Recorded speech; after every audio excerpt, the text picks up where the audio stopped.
Good morning, Mario, and good morning, Switch fans. Don't worry, the lip sync is totally accurate, I promise. Now, I'm actually bringing this to you live from a random parking lot on the side of the road, but we've got Nintendo news to talk about, so happy Thursday.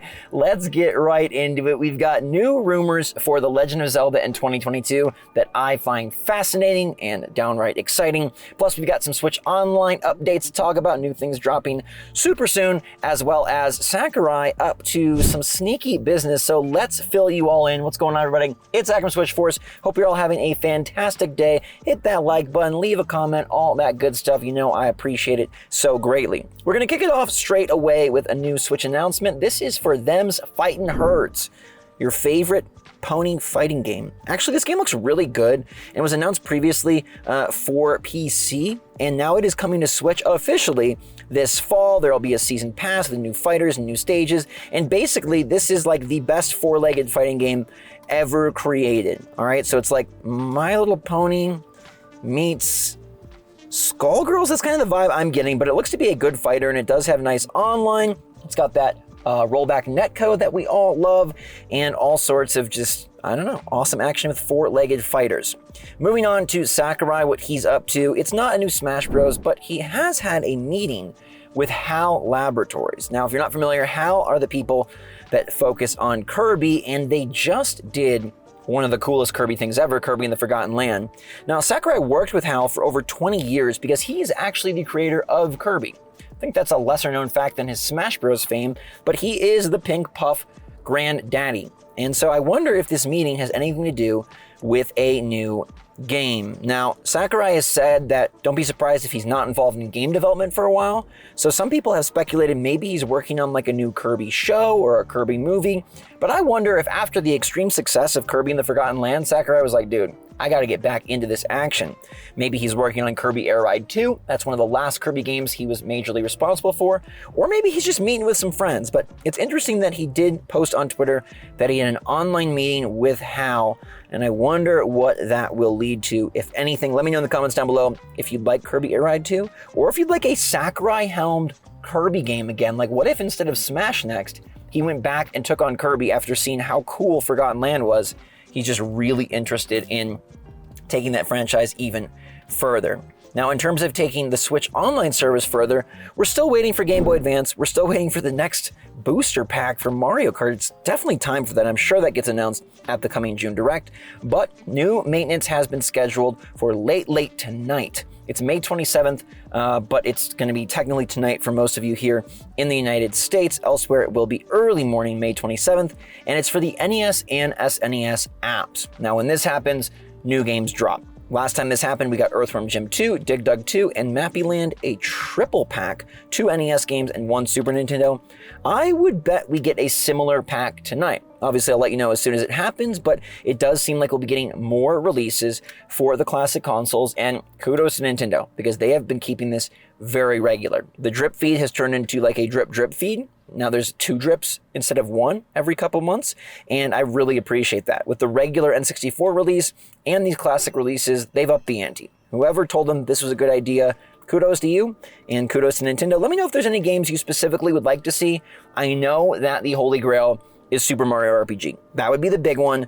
That's the one that we really want. Or just some sort of quirky version of an already established title. You know how they brought like those special editions of Mario World and things of that sort? I think those are always nifty just because it's a new take on games we've already played or already loved. I'll definitely let you know what they drop on the service ASAP. And now we're going to move to my favorite part of the show, Legend of Zelda Rumors. Man, oh man, the rumors are going to really start to fly because it's that time of year. We're starting to get really close to the best week of gaming, and Nintendo has not really revealed hardly anything for the second half of the year. Yeah, there's Splatoon and Xenoblade Chronicles 3, but those are coming up quickly. What is their fall plan? We don't really know. And we know that Zelda Breath of the Wild 2 is not part of the plan, and Nintendo loves to have Zelda per year. And the general consensus is that either Wind Waker or Twilight Princess or both are coming back for 2022, but maybe that's not the case. In fact, we've heard that rumor for literally years now. Supposedly, that's been done for years now, in the same fashion that the Metroid Prime trilogy has supposedly been done for years now. And as far as I can tell, there is no cartridge of the Metroid Prime trilogy out there. So there's always a chance that these very popular rumors could be wrong. And so a new rumor has started to plant its roots. And this one comes from Mark Amaro, who is a leaker on Twitter, but he's been suspiciously accurate as of late. About a year ago, he guessed almost the entire upcoming lineup and did it in really accurate fashion. So I like to pay attention, not as fact, but just really interesting what this guy is talking about. And he posted a very interesting and cryptic post yesterday that reads, "Choose wisely." Okay, and it has a picture of Link in a red tunic and Link in a blue tunic. Now, obviously, this is not typical Green Boy Link. This is different Link, and instantly I think of Four Swords Adventures, which would be fun, but a deeper look makes you think of two games that have been sort of slightly rumored and kind of in the remake space. And that would be The Legend of Zelda Oracle of Ages and Oracle of Seasons. Now, Oracle of Ages was a blue covered game and Oracle of Seasons was a red colored game. And this red and blue choose wisely implies to me a red or blue choice, an Oracle of Seasons or Oracle of Ages choice. Would Nintendo double pack up like they love to do with Pokemon, but for Zelda? I think this would be fantastic, especially after how well received the Link's Awakening Switch remake was. That game was super fun, and these games don't get a lot of love. The fact that they connect together makes a double dip very exciting, or maybe it'll be a double pack and you get both and can kind of play through both adventures. If this happens though, I think this is magnitudes more exciting than Wind Waker or Twilight Princess. I know those games are more beloved, but you can play them elsewhere. There's really no option to play Oracle of Ages or Oracle of Seasons unless you dig out some old hardware, and they're really, trying to make it harder for you to get old games on 3DS and DS and things of that sort. So this would be a fantastic choice for Nintendo, and a remake of a game that I think most people would feel is a new Zelda game. And if they imparted a lot of the techniques and tactics they put in Link's Awakening with a really cool art style and really nifty realization of the world, this could be a stellar entry for the fall season. And again, I think this makes so many more waves and probably more sales, because you could package it as just kind of like a Zelda for a new age, right? It's an old game, but like redone. And if they tidied some things up or improved them a bit, I think this would be a fantastic fall entry, and I personally would be so excited. So much more than Wind Waker or Twilight Princess, which I have on Wii U, and I can go play right now.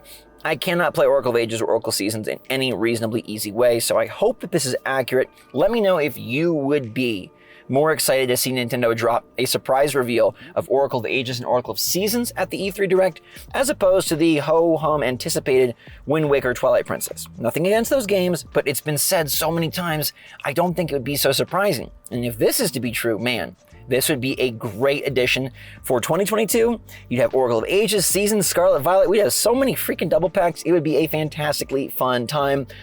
I don't know. I feel like this is one of the directs where we know virtually nothing. Breath of the Wild 2 could be there, it could be completely absent. Metroid Prime could be there, it could be completely absent. Donkey Kong, yes, no, a late holiday season, a heavy holiday season. Zelda, which Zelda? Mario, which Mario? It's really exciting because there's so many wild cards. And I feel like when you know the deck, it's still fun to see the reveals, but this is where you're like, oh my gosh, I can be blown away. You obviously can also be disappointed, but I think Nintendo is going to really hit it out of the park. I feel like they're shaping up to have a super strong June, and Oracle of Ages and Oracle of Seasons, that would be a game changer for sure. All right, that brings us to our poll parking lot edition, where I asked, do you think Nintendo will show off Breath of the Wild 2 at the June Direct? We were just discussing this, and I'm surprised at the split.